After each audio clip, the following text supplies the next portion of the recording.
Hello everyone, so this is a tutorial on how to AirPlay to your Samsung TV. All the TVs are connected to our staff wireless, only accessible by staff, and you need to make sure that you're in a certain version of the Mac. This is eliminating the HDMI cable as well as a special dongle to stay connected. You can now be across the room to stream. So make sure you're in the staff wireless here as I can see. And then you want to also make sure on your computer is that you want to go and make sure it's on staff. If you're not on staff, it won't work properly. Please don't make any changes on the TV settings except the volume. And then select here on the top on the Apple logo. This will appear in the center. Make sure you're on version 11.5.2 or newer.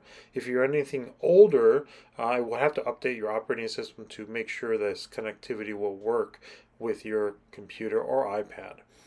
So let's go ahead and get started. So then now we want to select on notifications on the very top right here and then select on screen mirroring.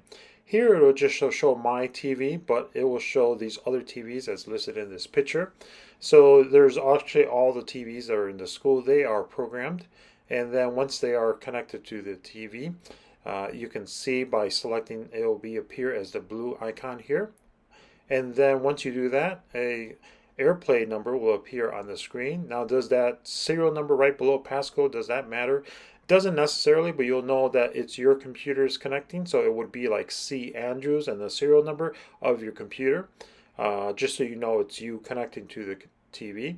And then you want to go ahead and enter the code of the 4474, but this code will change intermittently for each different room. And please make sure you disconnect from AirPlay because it will stay connected. And then here's the screen that appears. You can minimize the screen here, and then once it's minimized, you can go ahead and do whatever you need to do. So feel free to update me and tell me if these things don't work for you so we can update your operating system. Thank you.